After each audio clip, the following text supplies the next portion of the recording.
Blog Talk Radio.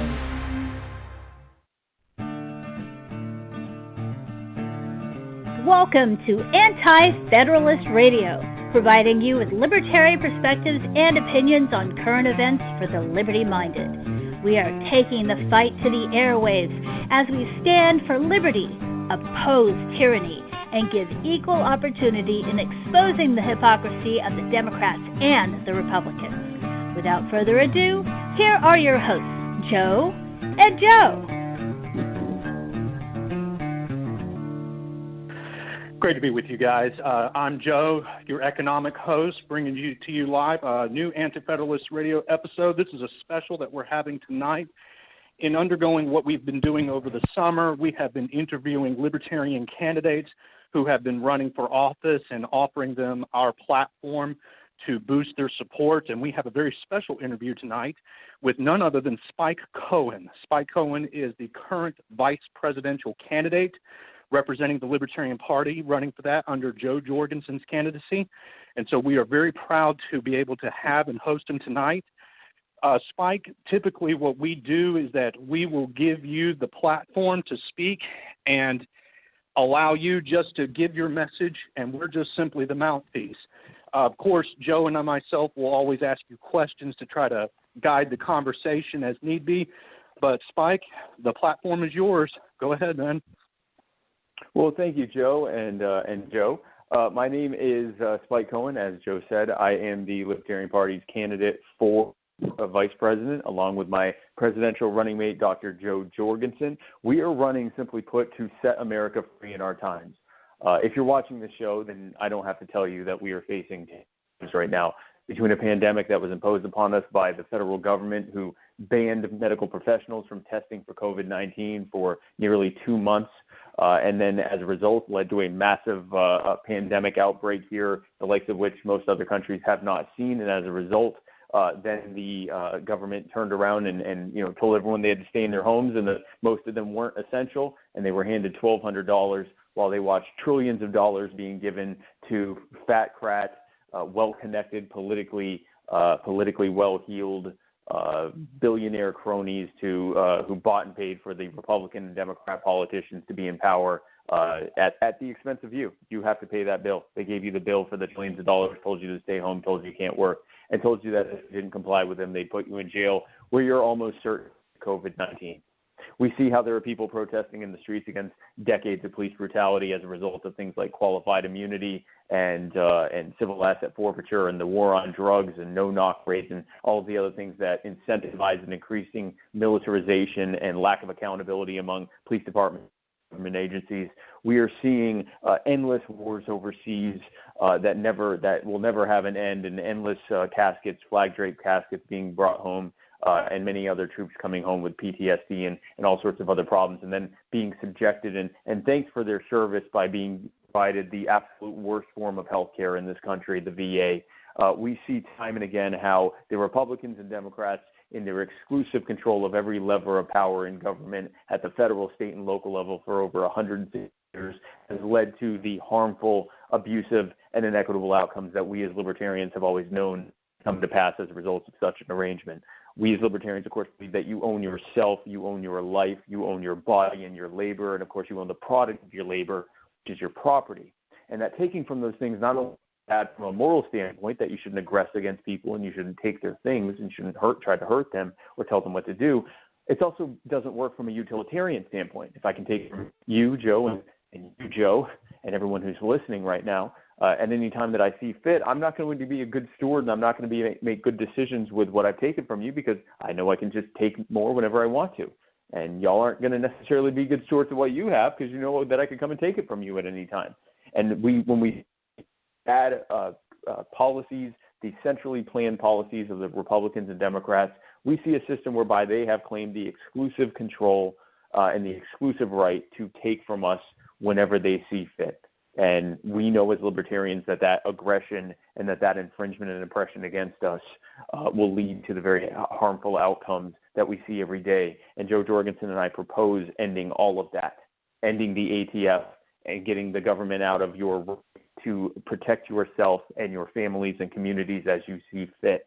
getting rid of the Fed and the IRS and removing the barriers and burdens that government has put in place so that we can thrive and prosper in ways that aren't even imaginable right now.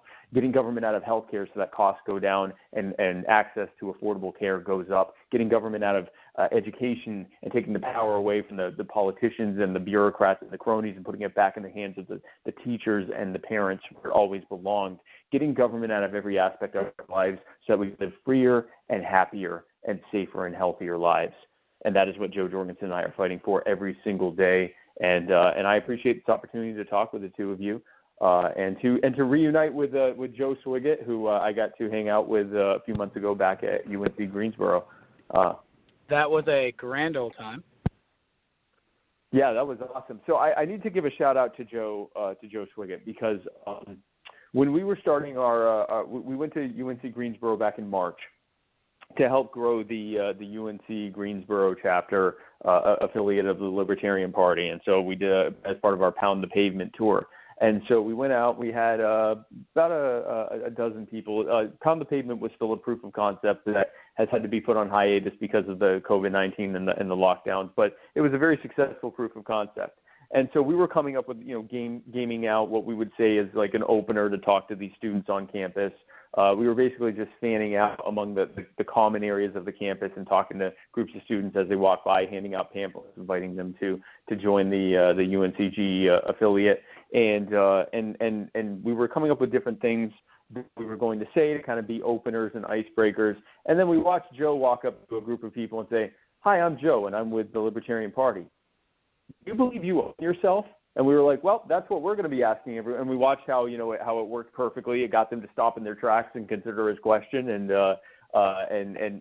engage with him and everything. And so that's what we all did. We did that all day long, and we spoke with, hundreds of students that day. So a big shout out to Joe on that one. I appreciate it. It was a really good experience for me. Unfortunately, like you said, Libertarian Party of UNCG got smothered in its crib. It was immunocompromised, and campus shut down a week later. Yeah. I know it's going to rise again. I know that when things normalize, it's going to, it has strong footing to be able to do that again. But yes, unfortunately, a lot of things got ended on the fact that, again, the reason that we are facing this, the CDC for the first 6 to 8 weeks that they already knew COVID-19 was here, they told medical professionals that they test for it because of some absurd regulation that said that when a new virus comes out, in order for anyone to test for it, they have to go through this Byzantine months-long process to get approval to be able to test for it. And you don't have to make your own test kits. We'll be making our own and distributing them. It took them 2 months. They kept not working. The test kits didn't work. And I didn't realize this until I did more research. But apparently, viral test kits are, if you know how to make such a thing, they're very easy to make, and they have pretty high level of reliability. Unless you're the government, apparently. They spent God knows how much money on making millions of kits, and they didn't work. And so in the meantime, when sick patients were going into their doctor's offices and saying, "Doc, I don't feel so hot. I just got back from Wuhan, China, or Hubei province, China, and I'm hearing about this coronavirus thing, and I'm worried that I might have it," those doctors had to say, "Well, I don't know what to tell you. I can't test you for it." And thankfully, there were a handful of doctors around the country who basically just put their Hippocratic oath above the law, and they broke the law, and they made their own test kits, which were apparently, again, pretty easy to make, and they tested those patients, and many of them came back positive. Many of those results came back positive. They went to the CDC and said, "Hey, listen, it's already here. We need to do something." And the CDC's initial response to that was they said, "Destroy those test results, tell no one, and don't even tell those patients, do not treat them, send them home." This virus that we now know, when left to its own devices, can double in an unknown in a population that doesn't know it's there. It can double in spread every 2 days, every 18 to 24 hours. They told everyone, they told the doctors who are on the front lines trying to, keep us safe from pandemics and other chronic illnesses and other problems. They told them not to do their job, that they get in trouble for it. And now, thankfully, those doctors again broke the law and illegally released those results to the public, which forced the CDC's hands in allowing doctors to start testing on their own. for the virus. But that is, a perfect example of how an organization that was supposedly created to protect us from communicable diseases was actually actively working to stop medical professionals from protecting us against communicable disease. It's also my understanding that we were exporting test kits. We had test kits that were not FDA approved that we were selling overseas and helping other places get tested, but we did not FDA approve them, and therefore we could not use them in our own hospitals. And do you know why they're not FDA approved? It's because they don't automatically report to the government. So there are test kits that are made in the U.S. and illegal to use in the U.S. They're at-home test kits that you can test yourself. And my understanding is that they have a reliability rating in the high 90s. So they are a reliable way to test for COVID-19. They are an at-home, like a blood prick test kit that you can test yourself. And the reason why the federal government will not allow you to test yourself for COVID-19, and the kits are only, I think, including shipping, they're like $25 or $30. And that's illegal. That's illegally. So they'd be even cheaper if they were legal. But the reason the federal government doesn't allow you to use these kits is because they don't automatically report to the government. Now think about that. The government is telling us that in this unprecedented pandemic, the likes of which we haven't seen in our time, and is comparable to some of the worst pandemics in terms of its spread that we've ever seen in humankind. They're telling us that if they can't know, if they aren't automatically informed that we have it, they'd rather we not know. They would rather think of all the sick patients, sick people out there who, instead of being able to simply buy a test kit and have it sent to their home and then test in-house and find out if they actually have COVID-19 or not, instead they have to get into their car and go to a doctor's office or go to a drive-up test kit facility or whatever else, potentially spreading it to other people along the way, rather than just being able to test for themselves, because the government wants to make sure that they know if someone has it or not. That is the kind of people that we are dealing with. That is what happens. Those are the harmful and abusive and inequitable outcomes from bad centrally planned policies. We as libertarians believe in the dynamic nature of human action in a market and a people set free. But we also recognize, in contrast to that, the brittle and ham-handed and uneven and crony-friendly and arbitrarily defined nature of centrally planned policies from state actors who would rather impose their will upon you than allow the people who are on the front lines on any given situation on a day-by-day basis to use their expertise in that field to figure out the best way forward, to allow individual actors to voluntarily work together and come up with solutions to the problems that we face every day and innovate in ways that allow us to have an ever-improving quality of life. They do everything they can to stifle us. All human progress happens despite the actions of the government trying to suppress it as much as possible or control it in ways to make them directly profit and benefit, even though they were not the ones who did it. So, Spike, this is great stuff that you're doing, elaborating on the details and the problems of the inefficiencies of our over-bureaucratic, oversized, over-bloated government. So how would a Jorgensen-Cohen administration tackle the COVID-19 outbreak? What would differentiate the Libertarian Party and its message and its plans from the failures that we are seeing now with the Republicans and even on the state level with Democrats and Republican governors? So first of all, the short answer to that, Joe, is, and by the way, it's really great since both of your name is Joe, I don't have to keep track of who I'm talking with. So there's the benefit of that. So Joe, the answer to your question is, the short answer is that we would dismantle all of the programs and policies and regulatory burdens that made COVID-19 spread as rapidly as it did in the first place, and that prevented, and still to this day continue to prevent, providers and other people in the healthcare sector from being able to fight this. We've seen, our healthcare system before all of this was a mess. We're paying something like 3 times the developed national average per patient for healthcare. And it's even worse than that because, we often are told by both Republicans and Democrats that we have a free market system of healthcare. And the Republicans say it as a way of saying, and that's why our healthcare is great, which we know it's not great. And we have the Democrats saying that's why it's terrible. And we know it's not free market. We know that the federal government, or that federal, state, and local governments spend more money per patient of taxpayer dollars in the United States than in all but a handful of countries around the world. There are only a few countries that spend more than in taxpayer money. And in all of those countries, it's a single payer or nationalized healthcare system, which means that no one's paying out of pocket in addition to that. In addition to our government spending as much money as it does per patient, we then pay nearly twice as much as that out of pocket.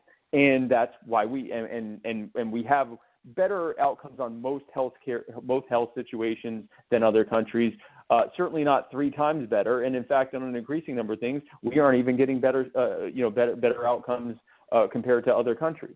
So our system was already demonstrated to be a failure in the best of conditions, and we're now seeing in the worst conditions, or in even just worse conditions, that it has been an utter and complete failure.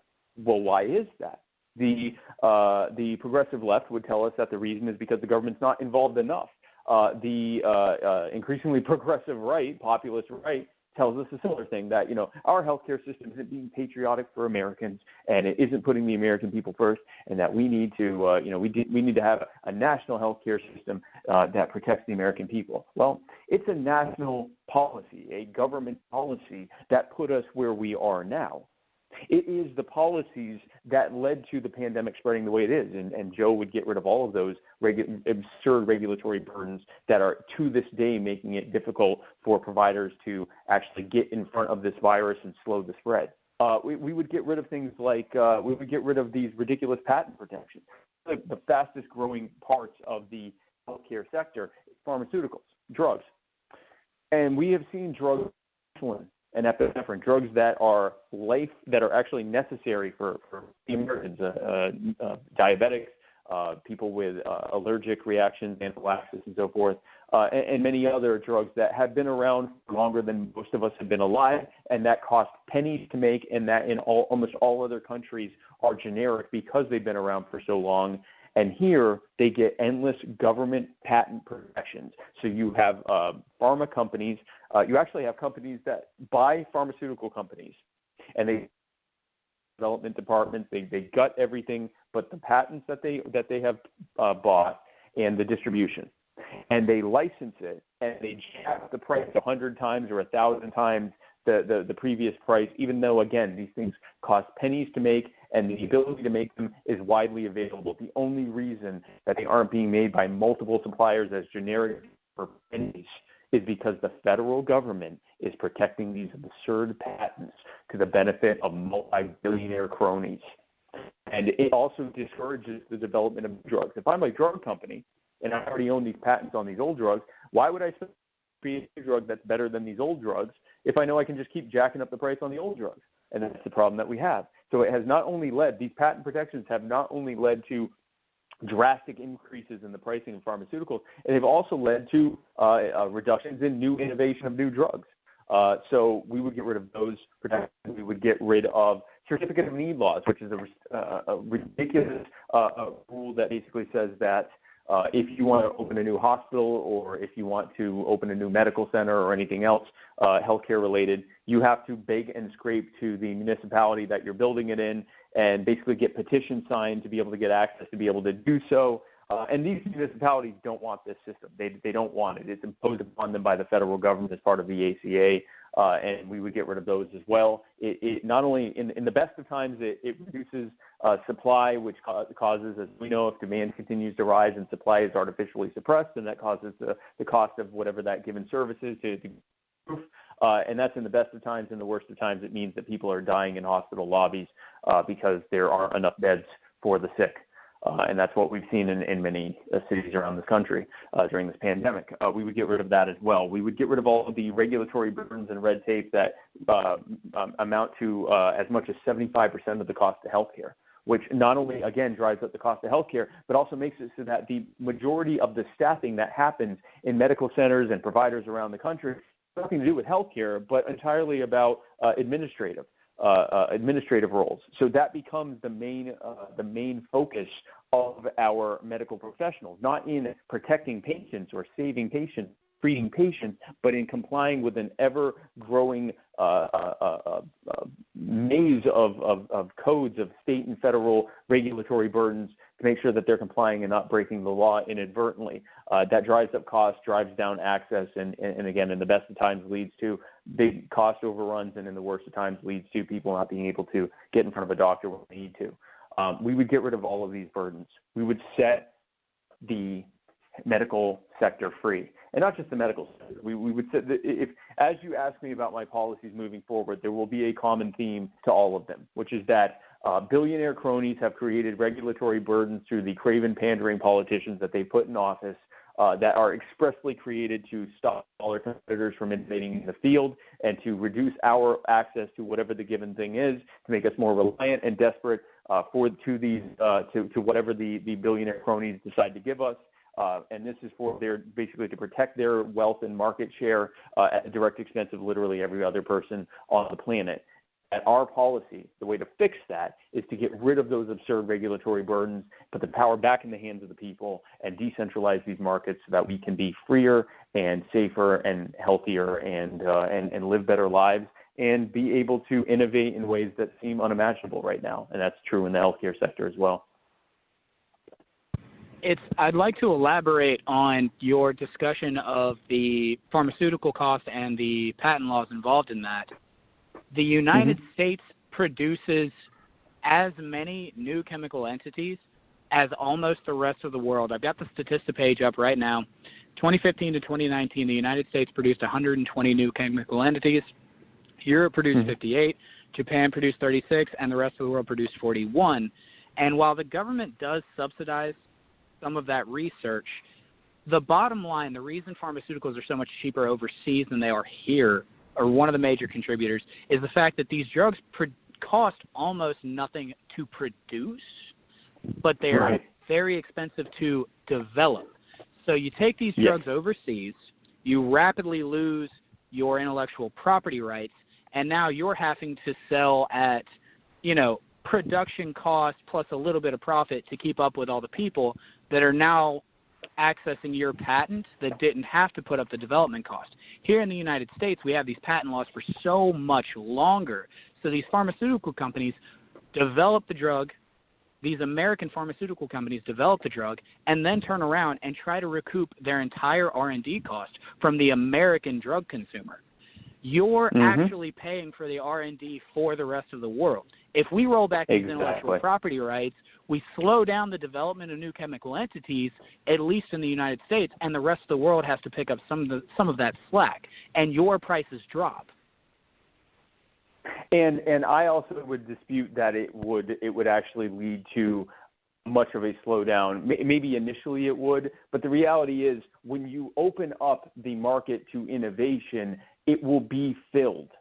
We see that when you restrict the market, there is less innovation. Yes, there's more happening here because of precisely what you said. There's an artificial system set up that is allowing them to recoup the cost of their research and development, even though most of the cost of their research and development is already externalized to the taxpayer anyway. A lot of these, when you want to get FDA approval for some of these large trial drugs that require long ongoing trials, all or most of those costs are actually externalized to the U.S. taxpayer through the FDA. But even still, there are other research and development costs, obviously. And like you said, they're recouping it exclusively in the American market, which is why we have laws that say that you can't go to another country and buy that exact same drug and bring it back here. Even though it's legal there, it's legal here, and you have a legal prescription that is legally recognized in that country, the mere act of bringing that drug back here is illegal. And the reason is, as you said, they need to have the American people exclusively paying it off. And as you said, if we remove that protection, they would have to recoup it more evenly across the board. Now, where I would dispute is the part, again, where you said that it would lead to a slowdown in the production of new drugs, new chemical entities, as you said. There may be an initial slowdown because these big pharma companies that have cornered the market for so long with these protections would slow down the production because they're no longer able to become multi-trillionaires overnight with one or two drugs. But again, when you open up the market and you have it so that people that because of a less regulated environment for people to be able to create new drugs, you're going to see such a flood of new people into that market that there will be ever increasing innovation. We didn't have patent protections, certainly not the robust ones we had now, until our modern era. And there were very little patent protections at all until if I recall correctly, around the 18th or 19th century. And before that, it was pretty much a wide open field. And yet we see all of the innovation that happened during that time, from the Paleolithic era up until the classical era of that time. And that was without any patent protections. It was because that is the nature of human action in a market. People will innovate because they can get direct profit. And as other people move in to provide those same goods and services, they will innovate more, and they will have the advantage of being the first to market with their given product that they can improve upon. And then they also will be able to leverage whatever they've built from that to make new products that are even better. And that's human nature. We don't need patent protections, and we certainly don't need patent protections on drugs that have been around longer than all of us have been alive. If there were to be some kind of patent protection that lasts for a few years, that protects people's first-to-market status for the first few years and allows them to benefit from that, that's one thing. But to say that something like insulin, a medically necessary drug that has been around for over 100 years, that should be something that is still protected by a patent, which is why the cost of insulin continues to skyrocket. Or something like epinephrine, something that literally there is a website right now, there are websites online that show you how you can make your own EpiPens, which is not recommended because you don't know how to make an EpiPen, and this could potentially kill you. But the point is, all of the information on how to make one is readily available, and it costs a matter of a few bucks in labor and materials to make it, including the active drug itself, to make an EpiPen, and yet they cost an increasing amount, hundreds or even thousands of dollars, and it's entirely because of patent protections. Get rid of that government protection, and we will see lower costs, and we will see more innovation. All right, so guys, you are listening to Spike Cohen, the vice president candidate running for office right now. This is Antifederalist Radio. If you like what you're hearing, make sure you like and follow us on Facebook. You can also subscribe to us on Blog Talk Radio, Spotify, Stitcher, Google Podcast, as well as YouTube. And if you have any questions, you are more than welcome to call in as the guest. You can call in at the number 516-418-5584. That's 516-418-5584. That'll put you in the host queue, and we'll screen your calls. And if you have any questions that you would like to ask Spike while we have him on the air, now would be a great time to do so. And also, if you do have questions of topics that you would like us to cover, you can reach us at antifederalistradio@gmail.com. Also, make sure that you support Spike Cohen and Jo Jorgensen as they're running for the highest office of the land. You can go to support them two ways, and I'm sure you can go to Jo Jorgensen's website. And Spike, what is Jo Jorgensen's website for the viewers and the listeners? Yeah, so our website is jo20.com, so jo20.com, and we are, if you're looking for us on social media, you can find Spike Cohen or Jo Jorgensen and Spike Cohen on pretty much every social media platform, on Facebook, Twitter, YouTube, Instagram. We're even on Discord, and I'm on TikTok for the kids at home. Be sure to check me out on TikTok at literally Spike Cohen. But you can find us pretty easily. But our website is jo20.com, jo20.com. And if you are liking Spike's message of libertarianism, of freedom and liberty in all things, and restrictions to the overbloated, oversized federal government today, make sure that you can also donate to the LP.org. That's the Libertarian Party at LP.org. Or if you're in North Carolina and listening to us, which is where our home base is of Antifederalist Radio, you can go to LPNC.org. That's the Libertarian Party of North Carolina's website. So there are multiple ways to help and generate support for Spike Cohen as he fights against the tyranny and oppression of our government alongside Jo Jorgensen. So that being said, Spike, what you have given us is a huge wealth of in-depth information. You have essentially torn apart all of the issues and problems that have been going on in a lot of our healthcare problems today. And I guess COVID-19 has been the trigger, the ignition that has brought those things to light. And one of those things that I like to point out, and this is kind of one of the subtle things that has increased the cost of everything, but it has essentially found its way into healthcare and caused the healthcare bubble, is the role that our Federal Reserve has played in devaluing our currency. Yeah. So it's no surprise that healthcare costs have soared since the 70s, and that was when we came off the gold standard. And they've created a whole bunch of credit bubbles. What would be the Jorgensen-Cohen administration's plan to tackle all the issues that the Fed has caused? Because from my point of view, and this is just me being an economist and looking at things, and so I'm definitely biased and skewed to this, this is running amok. I mean, they're saying that we're having a free market, and we have nothing of the sort with the Fed controlling the interest rates and everything. So just kind of lay the background on that a little bit, and how would you and Jorgensen tackle that? Because that's just a monstrosity in and of itself. The short answer to that is we audit the Fed when it is demonstrated that it is impossible to audit the Fed because of the nature of what it is and the fact that there's no way to keep track of its ledger. We end the Fed, and then we get the government out of its monopoly of the issuance and distribution of currency, and we hand it to the free market where it always belonged. Now, let's go back to the background on that. For those who don't know, the Federal Reserve was created in 1913 in order to act as a quote-unquote private entity that would be in charge of the issuance of currency and deciding how much money would be in the monetary supply. So basically, they decide how much money they want to print out and what the overnight borrowing rates are to the banks that they print them out and hand them off to. Increasingly, they are taking on an additional role of not just lending money to the government in the form of printing out money that they then lend to, that they then use to buy treasury bonds, but now they're getting involved in the actual so-called private market now in the form of buying junk bonds from failing companies in order to prop up those crony billionaires we were talking about earlier. Again, keeping with the same thing that the entire existence of the Republican system is designed to prop up and maintain and grow the wealth and power and scope of the well-heeled billionaire cronies who have bought and paid for the lying, craven politicians who are in office that serve them. But going back to the Federal Reserve, Joe, in 1913, the Federal Reserve was created. And immediately after that happened, two things happened. So the Federal Reserve and the income tax were the permanent federal income tax were created. But more importantly, the Federal Reserve was created for this subject. And a year later, within a year, we went to war, and we have essentially never been out of war since then. And that was not our previous history. We only got into wars for specific reasons, both good and bad. There were wars that happened, and then they ended, and then we had a period of peacetime. We have not had that ever since the Federal Reserve was created, and we can dive into why that is shortly.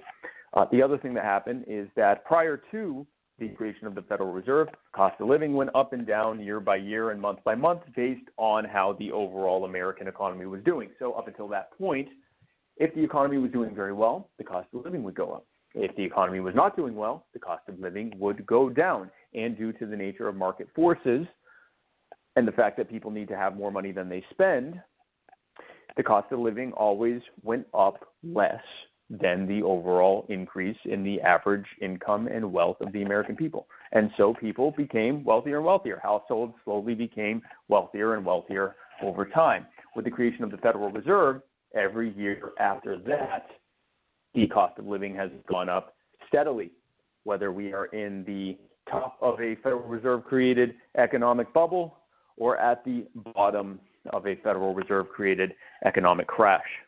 It doesn't matter what's happening. The reality is that the cost of living just steadily goes up year after year, to a point where now we can add a thing to what Benjamin Franklin said, that the only two things guaranteed in life are death and taxes. We can now add increases to the cost of living as a result of Federal Reserve inflation. That doesn't sound as poetic as it did with the other two, but it's true. The reality is it just keeps going up because, and here's why that is, the Federal Reserve continuously prints out, and they don't add any new value to that. They simply inflate the money supply. Well, if you inflate the supply of something without creating any new value, you just reduce the value of each bit of whatever that thing is. So in the example of Federal Reserve notes, which are the dollar bills we use every day, whenever the Federal Reserve prints out new endless trillions of these Federal Reserve notes, it means that the Federal Reserve notes that you have in your wallet and in your bank account that you use to buy and rent the things that you need every day to get by, the value of those go down.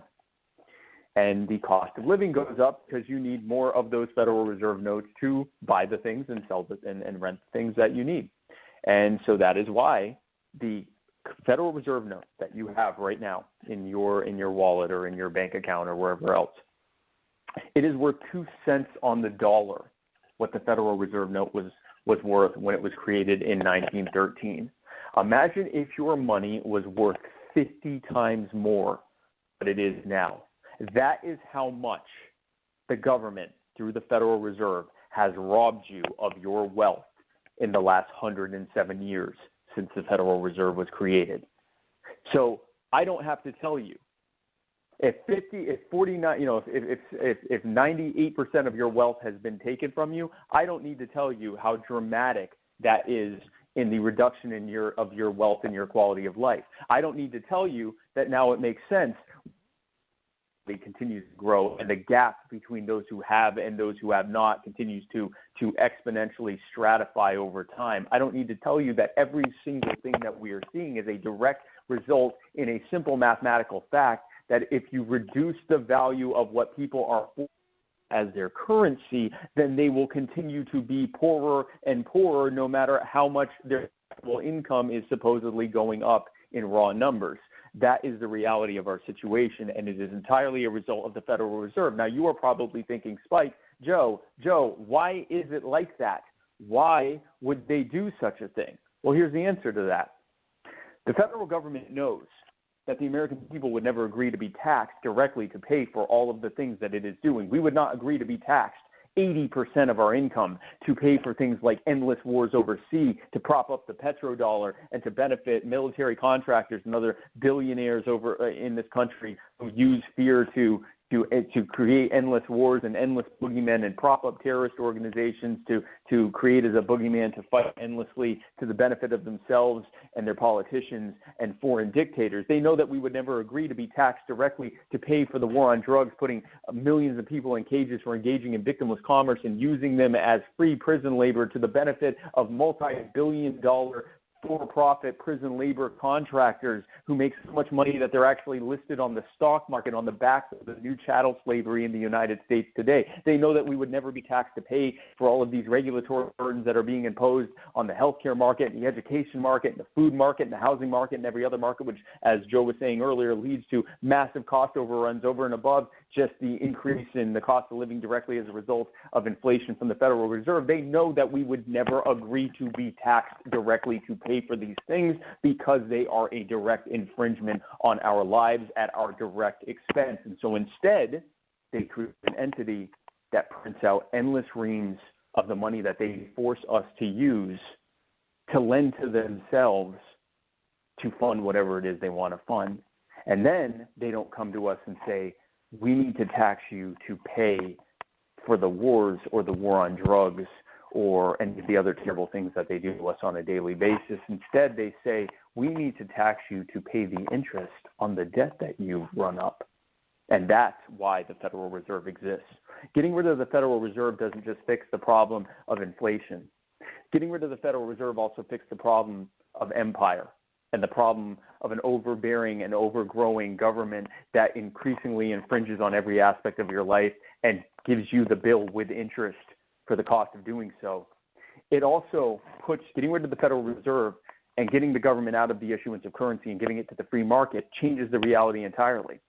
See, right now, we have a monopoly, and we as libertarians know that when you have a monopoly, you're not going to get good services from that monopoly because if I'm the only game in town, I don't have to give you good service. You have to use me. Well, the government hasn't a monopoly on the issuance of legal tender of the currency that we're legally able to use on a daily basis.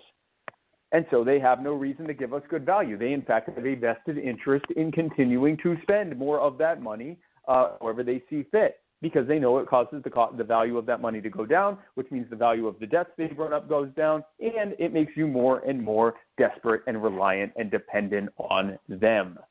If you put it in the hands of the free market, that flips everything around. Now, in the hands of the free market, The people who are providing you with your currency, because they have competition with one another, they have a vested interest in causing the value of your currency to go up over time and to actually gain in value, and for the cost of living to actually go down, because they know that if they aren't giving you the best value, then someone else will. And in fact, even if they're giving you the best value, someone else is already striving to give you an even better value. And in that way, as Rothbard said, the consumer is made the king. You as the consumer become the person who is in the catbird seat who is being served. Not the cronies, not the politicians, not the bureaucrats, not the Federal Reserve governors, but you, the consumer. The power is back in your hands as a direct result of what we as libertarians know is the dynamic nature of human action in a market and a people set free. And so that is why Joe will end the Federal Reserve and will end the government monopoly on the issuance of currency.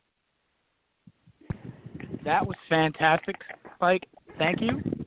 Take a second to catch your breath because I'm not sure you breathed through that whole speech. To shift topics, I'm very excited to hear your answer on this. This is a listener question. Somebody sent this to us. Sure. And I'll just read it in their words. The Republican Party under Donald Trump represents a unique threat to voting rights, rule of law, civil liberties, and liberal political ideology. How can libertarians in good conscience not vote for the Democratic Party, a party better aligned with the LP on these crucial libertarian issues this year when the chances of a libertarian victory is essentially a mathematical impossibility? Short version, why should we vote for you and not the Democrats? Shouldn't we vote for the Democrats? So that is, it's interesting because I often hear the other version of that is, why should we not be voting for the Republicans to stop the Democrats in their charge to make government ever bigger? The short answer to that is the Democrats suck every bit as much. If you see Donald Trump as a unique threat, I invite you to look at every other president before him. He is simply the logical conclusion of that continuing trend of every president being slightly worse than the last one. Every president comes in, they use whatever rhetoric they needed to their respective voting base to be able to get elected, and then they do what Republicrats do.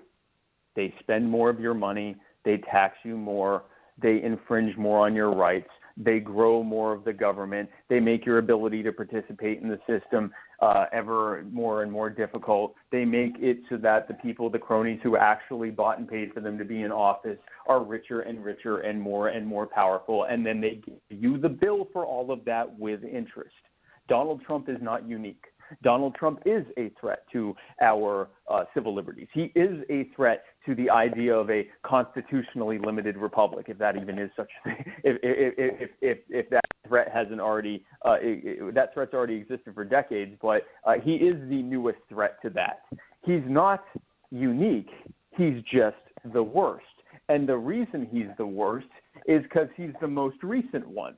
You'll notice the trend, and I know Joe Swiggett's young. Joe, I'm not sure what your age is, but you'll notice the trend as you get older that every couple of presidents that we go into, every time we have a couple new presidents, the people that hate that president will say, for example, we're seeing it now with Trump. We'll see people go, I miss the days of George Bush, because at least George Bush had a respect for the office. Well, these were often the same people who were comparing Bush to Hitler. And now Donald Trump is Hitler. And we saw it with Obama. We saw people who hated Obama who said, I miss the days of Bill Clinton, because at least Bill Clinton didn't spend as much money as Barack Obama. And yet these were the same people who were saying that Bill Clinton was a threat to everything we held. Here's the reality. They just keep getting worse. Anyone who thinks that Joe Biden is somehow better than Donald Trump, I invite you to look at Joe Biden's nearly 60-year legislative and governing history. Joe Biden is the architect of every bad part of government policy that has come out during his time in office. We talk about the war on drugs, the militarized police state, civil asset forfeiture, the war on sex work, the endless wars overseas, the bolstering of the military-industrial complex, the creation and growing of the police-to-prison industrial complex, the school-to-prison pipeline, the federalization of every single aspect of our lives, which has led to an erosion of our rights and an erosion of our wealth and an increase in the infringements and the obstacles in our daily lives. Joe Biden has been an architect of every part of that when he hasn't been busy sniffing children in public. this is who we are being told is going to save us from Donald Trump, and yet he is no better than Donald Trump. And, of course, we know Donald Trump is no better than Joe Biden. Donald Trump, a lifelong crony who has leveraged government to harm and destroy the lives of those around him in order to enrich himself and make him into a billionaire. Donald Trump, a man who promised to drain the swamp and instead has become the king of the swamp creatures. Donald Trump, a man who said he would reduce the government and end the debt and has instead exponentially grown both. Donald Trump, a man who has broken every promise he's ever made, both in the private and public sectors. These men are no better than each other. The one thing you can say about Donald Trump is that he is not Joe Biden, and the one thing you can say about Joe Biden is that he is not Donald Trump. And then between them, you have Jo Jorgensen, a brilliant self-made entrepreneur, a woman who was ready to lead from day one, a woman who was able to show as a senior lecturer, who was able to break down complex ideas and show the American people how the Republicans and Democrats have created this problem in their exclusive control of government and how our common sense libertarian solutions are the way out of that. Now, doubling back to the question about how libertarians aren't likely to win. Well, that's only true if people don't vote libertarian. And that's true of anyone else as well. People will often then say in the next breath, well, a vote for libertarian is a vote thrown away because the major parties are the most likely to win. And so voting third party is a vote thrown away. I would argue to you that throwing your vote away is voting for the very people and parties who created this mess and who are now telling you once again, because it's election year, that if you vote for them one more time, that this time they'll fix the problems that they created and are actively making worse on a day-to-day basis. A vote for the foxes who keep letting themselves into your henhouse is not only a vote thrown away, it is a vote to directly harm yourself and everyone you care about. There is only one vote that is not a vote thrown away, and that is a vote for Jo Jorgensen and for the Libertarian Party. So, Spike, going on to that and for us to throw our votes and cast our support behind Jo Jorgensen and yourself, what is the status of your campaign so far? Has COVID-19 slowed you down? Because I know that for the Libertarian Party, we rely a lot off of organic growth, word of mouth, social media, and all those things. And I'm sure social media has helped mitigate that.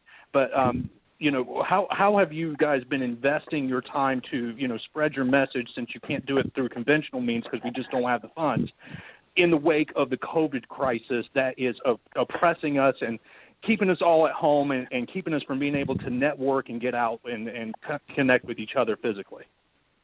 Well, interestingly enough, I'm actually in Ohio right now, and I was just in Illinois before, and Joe has been traveling the country as well. We're continuing to travel the country whenever we can, and even before that, when it was much more difficult, we were doing so online. Thus far, broken through every benchmark that we had set for ourselves, both in terms of support and fundraising and the size of our growing volunteer army, the Army of Liberty working to fighting to set the people free in our time. All of those things are growing at a pace higher than we were hoping and anticipating. So we're very happy with that. Here's what it really comes down to, guys. In order for the American people to see that the Libertarian Party is not only not a vote thrown away, but the only true viable option to solve the problems that the Republicans have created, we need to get on that debate stage. That will be what will end all of this. That will be what will make victory imminent. Because if you put Jo Jorgensen between Donald Trump and Joe Biden, two men who can barely form a coherent sentence between them and who are emblematic of every bad thing to come to government in the last several decades, and who are perfect representations of the terrible Republican parties that they come from, we got to get around that debate stage with them. Now, people ask, how do we do that?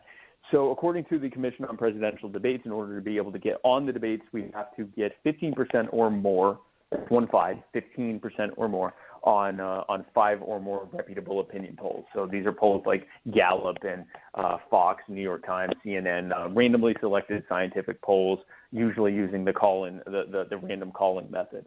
Johnson and Bill Weld, our last candidates for president and vice president in 2016, they got 13% in one poll and 11% in 2 other polls. So they got pretty close to being able to qualify. Well, what's happened in the 4 years since? We've seen what's happened in the 4 years since. People are showing record levels of distrust of government, not just for the party they don't like, but the party that they might like slightly more, or really at this point, increasingly, both parties that they don't like. And so we're seeing people that are increasingly nothing good is coming out of this government from either party. The other thing that's happened is that the dying TV news media that tries everything they can to block us out of the conversation and make sure that no one can hear what we have to say as libertarians has less share of the overall consumer media market. And social media, where we are much more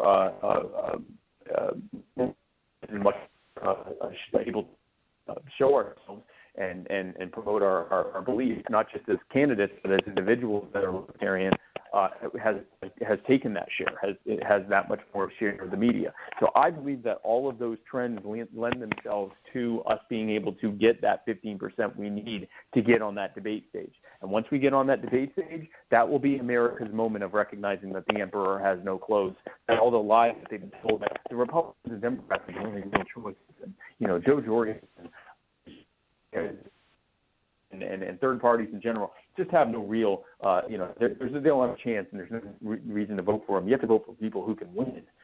When they see that not only is that not the case, that she's the only one up there making sense, and when you put me between Mike Pence, who's still deciding whether or not to electrocute people just for being gay, and Kamala Harris, a woman who was one of the most brutal prosecutors in recent memory, a woman who has locked up more black men at the state level than any person alive today, a woman who is, in my mind, most well known for trying to have a man put on death row and executed for a that she knew he did not commit because she had the evidence that demonstrated that he was not guilty, and she refused to release it, and even after a judge ordered where she illegally tried to have a man executed. If you put me between them and you put between Joe Biden and Donald Trump, I think the American people will recognize very, very quickly that not only are we not a vote thrown away, but anyone inside us is a vote thrown away. And I think that will be the linchpin and the changing watershed moment for this campaign. But in the meantime, we're continuing to use viral marketing, making bold proclamations, getting out in front of the public and changing hearts and minds, and getting people out of the narrative, the corporate media-driven, left-right, rope-a-dope narrative that you either have to be a Republican or a Democrat. Yesterday, I was at a Black Lives Matter rally in Columbus, Ohio, and I met with organizers of that rally, including members of the Heartbeat movement, and I spoke with them. And first, I listened to what they had to say. I listened to them talk about how they wanted to end qualified immunity and end the war on drugs and end civil asset forfeiture and end no-knock raids and many other things that we as libertarians also agree with ending. So I told them that, and I told them the other things and what we wanted to replace it with. And I talked about libertarian values. And in a very short conversation, 4 or 5 minute conversation, the conversation went on longer. And in the first 4 or 5 minutes, they all said that they were endorsing me and Joe and our party, the Libertarian Party. We had other candidates there as well, and we endorsed them as well.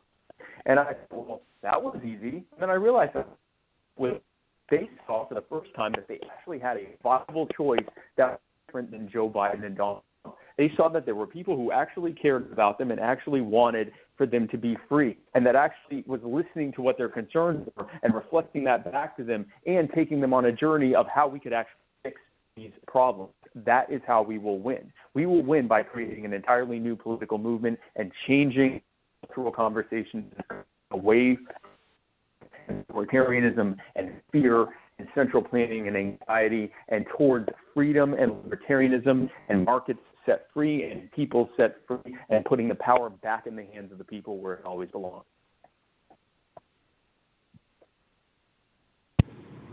Fantastic, Spike. Thank you. And for our next question, we're going to slow down on the real heavy stuff just a little bit. It's been my experience that nobody was born into a libertarian household. Nobody votes libertarian because mom and dad voted libertarian. So most of us had to find our way here ourselves. I would like you to tell the listener.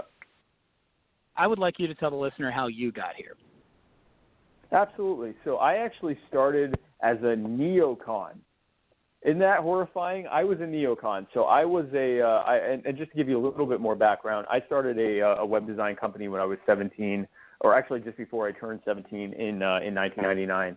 And by 2001, I had a fairly successful new company, and I thought I knew everything because I was 19 at the time, and so I knew everything because I owned a business and I was now legally an adult. And 9/11 happened, and I was horrified and I was scared, and I bought into the media lie that the reason that the government or the reason that the terrorists attacked us was because they hated us for our freedoms, and they wanted to spread a worldwide Islamic caliphate around the world because they were radical Islamists who hated everything about American freedom and prosperity, and that we needed to use our government to spread freedom by hook or by crook around the world, using whatever violence was necessary to spread peace and freedom around the world. It sounds absurd saying it now, but I believed it wholeheartedly and full-throatedly, and I completely bought into it. I bought all of the various neocon rhetoric around war and around the government in general. I was fully behind the so-called New American Century, and there were these annoying people like Ron Paul and Matt Kibbe and others who were talking to people within the greater conservative movement and saying, guys, this is a bad idea. Governments lie, and the military-industrial complex especially lies, and we guarantee you that everything they're saying is a lie, and we'll end up finding it out, and we are being played for fools, and this is just going to lead to thousands of dead Americans. It's going to make us less safe. It's going to lead to infringements on our lives and rights and property. It's going to cause immeasurable, massive harm around the world, and we'll all be less safe and less free as a result. The only people who will benefit will be the cynical cronies who played us like puppets against each other. And I thought that they were fools, they hated America, and they just wanted the Muslims to win. And every year I saw that they were right. Everything they said would happen that year happened. Everything that Ron Paul and Matt and others said would happen just kept happening. And eventually I reached a point where I was just really mad and hateful of them because I was mad, and I realized one day I was mad that they were right and I was wrong. And I did a very powerful thing that you can do when you experience that kind of cognitive dissonance. I said, I don't have to be wrong. I could be right. And so I started to say, and I started reading more about what our founders intended for the military and the warnings that they gave for the very entangling alliances that have led to what we have today. And I read about all sorts of stuff, and then I fell into the libertarian pipeline. I started reading Bastiat and Hayek and Locke and even Adam Smith and von Mises and Rothbard and Nozick and Hewlett and Spooner, and many other people. I even read some Kropotkin, and before I knew it, I thought, I'm a libertarian. It took a few years to get me from being a neocon to being a constitutionalist to being a straight-up libertarian, but here I am today, and that's what there. The other thing that was happening during that time was that as my business grew, I saw what happened when successful, because I thought, we live in the land of milk and honey, the land of the free, and that's why the terrorists hate us. And then I saw what happened as my business grew. I got taxed more and more and more and more and more. And I got regulated more and more and more and more and more, and it got harder and harder for me to be able to grow and provide services to people around me. And I wasn't doing anything harmful. I was making websites. I was actually helping startup companies become successful by leveraging the internet and being able to market in a way that was much more affordable than traditional ways of marketing, and become successful as a result. I was growing businesses. I was creating jobs, not just in my company, but in other people's companies as well. I was helping the economy every single day and making a decent profit doing so as well. I was doing nothing wrong, and yet I was being infringed upon as though I was some kind of common criminal on a daily basis. And that what I call entrepreneurial identity politics led me to libertarianism as well. And when I got here, I realized that libertarianism wasn't just about getting the government out of my wallet. Your brakes, it was also real quick, about. You're having some audio issues. Oh no! You got me now? Do you got me now? Tends to get worse the longer you run. Take a breather. Continue. You're probably good. Okay. So anyway, I just once I got into libertarianism, I realized that it wasn't just about getting government out of my wallet. It was also about setting people free from prisons. It was about setting people free from being bombed by our military around the world. It was about setting our service members free from having to fight for the interests of cynical people who didn't care about them at all. And it was about really just putting the power back in the hands of the people. And so that's what brought me here. Fantastic. You're right. I'm a little younger than that. For me, I was coming up, and I'm passionate about the Second Amendment, and I have a gay brother, and every election it's like, do I vote for my brother or my gun? And then Gary Johnson said, hey, you don't have to pick anymore. And now I'm here. That's great. That's fantastic. Well, what is it the thing? We as libertarians support the right of same-sex married couples to defend their marijuana farms with fully automatic grenade launchers or whatever. Yeah, and that's every bit as much. Jo Jorgensen and I recognize and affirm and protect the rights of people of any sexual or gender identity to live the lives that they see fit for themselves. And we also protect and affirm and defend your right to keep and bear whatever arm you wish. It is none of the government's business what you do with your body or what kind of firearm you own. Yeah, and it's like, yes, in my backstory, I could see a lot of myself in you. So to give you a frame of reference, I'm about 5 years younger than you are.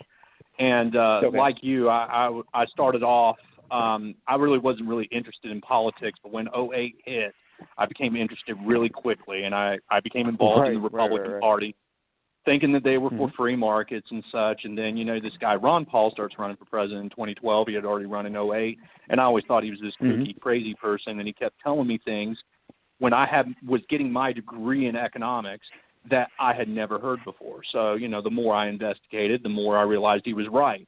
Then I started realizing he was right about a whole lot of other things, too. And so, as time went on, I eventually did become a libertarian, finally leaving the Republican plantation when Donald Trump was elected president and inaugurated into office.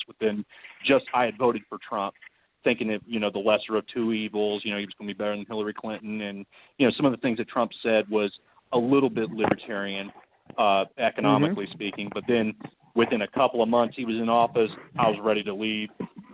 And I'm staying permanently libertarian. I'll never go back. So, the message is we're working. Glad to have you. Yeah.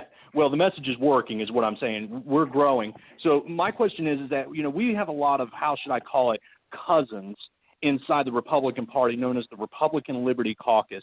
And as a libertarian, I'm registered libertarian. So I went and, completely registered libertarian. But as you know, that's not everybody who's comprising the Libertarian Party. We have a lot of people who are independents. We have a lot of people who are former Republicans, former Democrats, have not, just switched the registration. Do you guys have ways to contact and make inroads in with the Republican Liberty Caucus? How do you reach out to those people? And have they been swayed enough to vote libertarian, or are they just libertarian-leaning Republicans that still vote tried and true for the Republican in office? Well, it's probably a mix of both of those things. I think there are some who are every bit as libertarian in philosophy as you and I are, but they just see the Republican Party as a more viable vehicle to be able to get that done. I would hope that that the history of how that has worked would disabuse them of that. We've seen what's happened. You either get co-opted like Rand Paul, or you end up leaving like Justin Amash. But then there's also those who, they might be libertarian on some issues, but they aren't on others, and so they're really just, Republicans who like weed, as is often said about libertarians. But the short answer is yes. In fact, I was actually endorsed very early on president by Alex Snitker, who was at the time the executive director of the Republican Liberty Caucus. So we definitely have connections within the RLC group, and our message and appeal to them is very simple. You wanted a smaller government. You wanted less taxes. You wanted the wars to end. You wanted to end the Fed. You wanted sound money. You wanted less infringements on your lives and rights and property. You wanted a government that was limited by its foundational documents, as is clearly worded in the way that it was written. You got none of those things voting Republican. You got increases in taxes and spending and regulations and war and infringements. You got erosions of your rights and labor and property. You got increasing dismissal of the very clear limitations that are set forth in the Constitution. You got everything you didn't want. This was specifically the opposite of what you requested, and it is largely no different than you would have gotten if Hillary had won or if Joe Biden wins. It's just the same thing over and over again. The only difference between the Republicans and the Democrats is the Republicans speak to right-leaning, they speak rhetoric to their right-leaning base, and Democrats speak rhetoric to their left-leaning base. All that's different is who they're lying to primarily, but they're both lying, and when they get into the office, they both do the same thing. And our appeal to liberty-leaning Democrats and unaffiliateds and people who don't vote but who want a viable option to vote for. It's all the same thing. The people in power have lied to you. It is clear that they're never going to change. They are presenting you with two options who are emblematic of every terrible thing they've done over the past several decades. And there's only one viable option, and that's Jo Jorgensen and the Libertarian Party. Thank you very much for that. I like to say that Republicans and Democrats are like red and blue Fruit Loops. They are the same flavor, but the food coloring makes you think they're different. And they're not good for you. And they're not good for you. Oh, dear, I'm losing my screen. There we go. Okay, I don't know if you've ever actually listened to our show, but we quite frequently hit the subject of race relations. And, I mean, since we've gone live, Black Lives Matter has been the prevailing news story, and we like to discuss current events. Mm-hmm. We have a question from, it's either a listener or Paul. I think it's Paul. And the question is, what would you say to Black Americans who are sympathetic to the LP but a bit nervous, in parentheses, lifelong Democrats? Oh, absolutely. In fact, this is what we were just doing at the Black Lives Matter rally yesterday, and what I've done in protests and speaking with civil rights organizers, movement organizers, and criminal defense attorneys and civil rights attorneys and people that are left-leaning. I say largely sort of the same thing that I say to the Republicans. If you wanted protections of your civil liberties, if you wanted a government that isn't infringing upon your rights on a daily basis, if you want your communities to have more control of what their police departments look like, if you want police or abusive police and abusive government officials held accountable, voting Democrat will not get you that. And for that matter, voting Republican will not get you that. Joe Biden is the architect of every terrible bit of legislation that has led to an increasingly unaccountable and increasingly militarized police state that we have today, through the war on drugs, through the military surplus program, through civil asset forfeiture, no-knock raids, mandatory minimums, cash bail. All of these things are a system that have been created by Democrats and Republicans working hand in hand to create a system that infringes upon all of us, but especially the most marginalized among us. And so my answer to them would be that if Black Lives Matter, if we want to live in an era where we can say truly that all lives matter because we have demonstrated that Black and other marginalized lives matter in the eyes of the law, we will never get that from the people and the parties that are in power today. We will only get that from people who have been working for decades to fight to end those systems of oppression and replace them with systems that are more community-based, where the power is back in the hands of the people where it belonged, and where cynical, powerful, well-heeled billionaire actors who have an interest in keeping us desperate and alienated and infringed upon and oppressed are taken out of power, and the power is put back in our hands where it always belonged, and that vote is for the Libertarian Party. Now, if I may, I'd like to speak about the racial discourse in this country, because this often comes up. You said you like to talk about race relations. I'd like to give my input on that. The racial discourse in this country, I like to use this analogy. Joe, and I'm not even saying which Joe because you're both Joe, and it doesn't really, for the sake of this argument, it doesn't really matter. But Joe, imagine you and I go out to lunch, and we go out to lunch, and we're having a great time, and someone comes in, and they hit me with a baseball bat, and they shoot you in the chest several times. I end up in the hospital for a matter of weeks. I'm in and out of consciousness. I am dealing with a very severe concussion. I have swelling to my brain. It takes weeks to get me treated. Eventually, I'm out, I'm still dealing with some neurological effects to it. I have some dizziness. I sometimes have some pain. Sometimes I deal with, vision issues and all sorts of other stuff that would happen after you get hit in the head really hard with a baseball bat. But I will survive, and over time, my neurological condition should improve. I may never be back fully to 100%, but I'm okay. Joe, you were shot several times, and so you were in the hospital for months. You died on the operating table multiple times. They were able to bring you back to life multiple times, and thankfully you are alive, but you have organ damage to multiple organs. You have holes in your lungs that will take decades to heal. You have difficulty breathing. You have a hard time getting around. You are in severe chronic pain. You are having to take a myriad of different medications just to deal with all of the damage that has been done, but you too have survived. Over time, you may improve. You will certainly never be back to 100%. You may always need assistance to get around, but we have survived. And after several months, we decided to get back together to commiserate on what has happened to us. And we say, man, it's terrible what's happened, but I'm just glad we're okay. And you, Joe, you say, well, yeah, no, it's terrible what happened to us. Now, I obviously got the worst of it, but we both suffered, and it's really bad. And I say, wait a second, you're saying that you got the worst of it, but I was in the hospital. I lost consciousness multiple times. I still have pain. I'm dizzy right now, and I had a rough time with that. I don't think it's fair to say you got the worst of it. And you say, wait a second.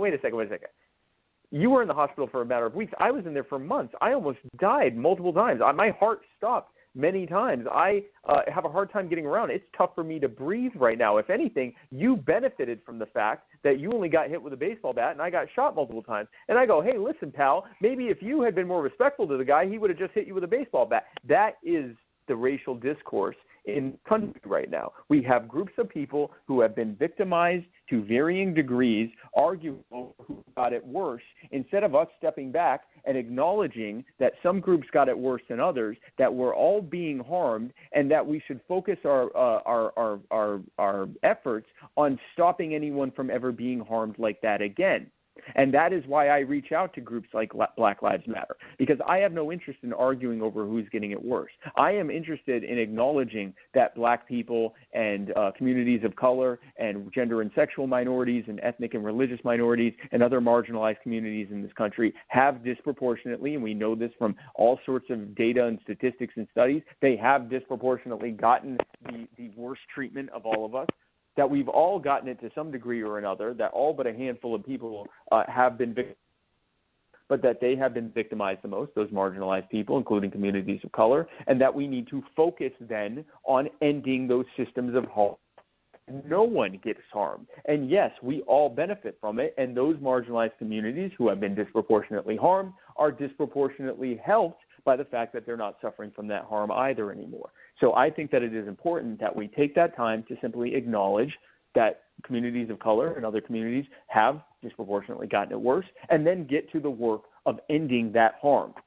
And that is why when I went to that Black Lives Matter protest, I spoke to the people that were there. I acknowledged their concerns. I spoke from their nomenclature, their talk about ending systemic racism, their talk about ending qualified immunity, their talk about making sure that police are held accountable, their talk about ending the war on drugs, their talk about ending all of these things. And for that matter, I brought up things like occupational licensing. I brought up things like the FHA. I brought up other things that they may not have even considered at that point were also infringing upon them disproportionately. I talked about gun control. And then I went over to the Boogaloo boys, the CNN boys who were there, that were there armed to protect the protesters. And I thanked them for being there to help keep a balance of power there and to make sure that the protesters weren't going to be tear gassed or pepper sprayed. Their armed presence kept those who might have done those things at bay, because that had happened in previous protests at the State House in Columbus. And I thank them for their service there as well. We are building a movement that is outside of anything that the media or government can understand, because it is not left-wing or right-wing. It is removing the wings from the failed bird and letting it sink down where it belonged, and putting the power back in the hands of the people, regardless of their their political leaning, regardless of their demographic or their identity, regardless of the things that are intrinsic to them, regardless of what they think about current events, but simply putting the power back in their hands so that they can freely associate as they wish in a market set free. And so we can see the dynamic and beautiful nature of human action, voluntary action in that market. And that is what we do every day. Thank you so much for that. I love the long, drawn-out explanation of why we're not in the All Lives Matter camp exactly. Quick ad break. Everybody you're listening to. I just want to say I'm in the camp of wanting to say that all lives matter, not as some angry rebuttal to Black Lives Matter, but as a statement of fact. And we have some steps to make before we can do that. I'm sorry, I didn't mean to interrupt you. Oh, you're good. You're good. And exactly, we need to start with you. Anyway, you're listening to Antifederalist Radio. We have Spike Cohen, the Libertarian candidate for Vice President. He is fantastic. Please go ahead one more time. Call out your, how people can reach out to you, support you, donate to you if need be. Absolutely. Our website is jo20.com. That's jo20.com. You can sign up to be a volunteer on our volunteer form. If you're able to make a contribution, that would be fantastic as well. And you can read more about our issues there at jo20.com. And you can also find Jo Jorgensen and myself on all social media. If you just search for us, you'll find us. Thank you. And to follow up, we've got about 45 minutes left. If we're running over on your time, I understand. We normally make it to about an hour and a half, but if you're in a hurry to get somewhere, I understand. I do want to mention. I can give you about 10. I can give you about 10 more minutes. Okay. I'm going to follow this up. It should be quick, and then I'm going to let Joe take the last question. Okay. The question that was asked a moment ago was actually by Paul's wife, Christina. Glad you're listening, Christina, if you're listening. And Paul is in an interracial marriage. I believe you are too, aren't you? Not to get too personal. That's correct. Yes. My wife is black, yes. That is exciting stuff for those that think that we're all just angry white people that think we know how to fix the world. Kicking well, it to Joe. I didn't say that I wasn't an angry white person who wanted to fix the world, but I do have a black wife, yeah. Okay. Joe, it's yours.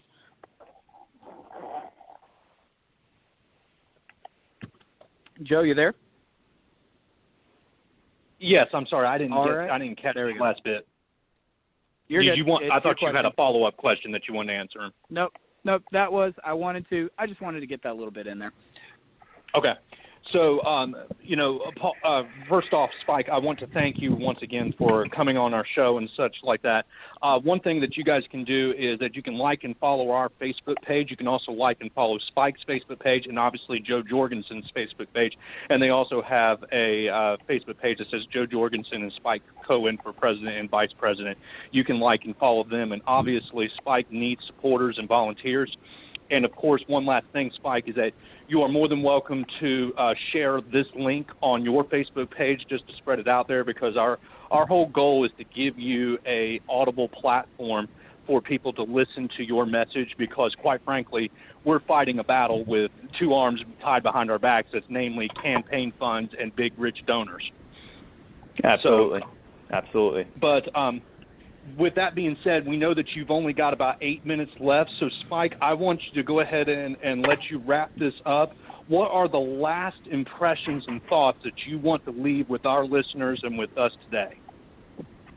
Absolutely. Thank you, Joe, and Joe, and thank you for having me on again. I really appreciate this opportunity. We will definitely do the interview. But I just want to say, and this is really just in keeping what I've been saying all along, folks, we don't have to live this way. We don't have to live under the control of pandering, lying politicians and bureaucrats and the well-heeled, politically connected billionaire cronies who bought and paid for all of them to be in their positions of power. We don't have to live under poorly and arbitrarily defined, centrally planned, crony-friendly policies that harm our lives and our rights and our property and make it harder and harder for us to live and make the gap between those of us who don't have and those who do have wider and wider. We don't have to live in a reality such a stratification between people on various demographic and income levels. We don't have to live in this world. We don't have to live where government has driven up the cost of healthcare and education and higher education and student loans and housing and food and everything else. We don't have to live under an empire that was built at our expense to the service of incredibly powerful and cynical people. We don't have to live this way. We can be free. Imagine a world in which the wars have ended, the troops are home, and the healing has begun. That is the world that Jo Jorgensen and I fight for. Imagine a world in which police brutality is ended because we are holding bad police accountable and encouraging good policing, and the rift between the police and the public they serve has healed. Imagine a world in which the war on drugs has ended and the war and the victims of the wars on victimless commerce have been set free from their prisons and their criminal records. Imagine a world in which we have ended the Fed and your currency gains value over time. Imagine a world in which the ATF has ended and you can defend yourself however you see fit. Imagine an era in which the restrictions that have been placed on your ability to thrive have been removed so that you can prosper in ways that are currently unavailable right now. Imagine a world in which government has been taken out of healthcare so that costs go down, access to affordable costs, to affordable care goes up. Imagine a world in which government is out of healthcare and out of education, and we take the power out of the hands of the politicians and the cronies and the bureaucrats and put it in the hands of the parents and the teachers where it always belongs. Imagine a world in which you are freer and safer and happier. That is a world that Jo Jorgensen and I and the Libertarian Party fight for every single day. And with your support and with your help and with your vote this November, that is exactly what we will do. And I thank you both for your time. All right. That, once again, ladies and gentlemen, that was Spike Cohen, vice presidential candidate for represent the Libertarian Party, running on Jo Jorgensen's ticket. Spike, I know this may sound funny, but we appreciate you working with us, but it shouldn't come as too much of a shocker because you're used to working with Joes, aren't you? It's just Joe and Joe. I'd like you to know that Joe and I are fighting against Joe Biden. Yeah, no, it's a very Joe-heavy campaign, and I'm happy for it. So, no, thank you guys again for your time. I do have to go, but I appreciate everything that you guys are doing with your show and with your activism, and I appreciate this opportunity to speak with you too. Yeah, thank you very much, Spike. We'll catch you later. Absolutely. So once again, you have been listening to Antifederalist Radio. We thank you for taking your time out of your days to listen to us. And if you missed part of this podcast or wish to listen to it again, you can like and subscribe to us on Facebook. Click on that link below and then click play. You can also follow us on Blog Talk Radio, Spotify, Stitcher, Google Podcast, and we will have this video shortly uploaded to YouTube for your viewing and listening pleasure.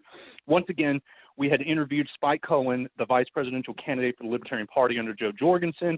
If we are able to get Jo Jorgensen on, it'll be the Jo and Joe show for that one episode. But in either case, we thank you for listening, and we'll be back in for another episode next week on Sunday night at 8 o'clock. Thank you once again for listening. This is Anti-Federalist Radio, signing out.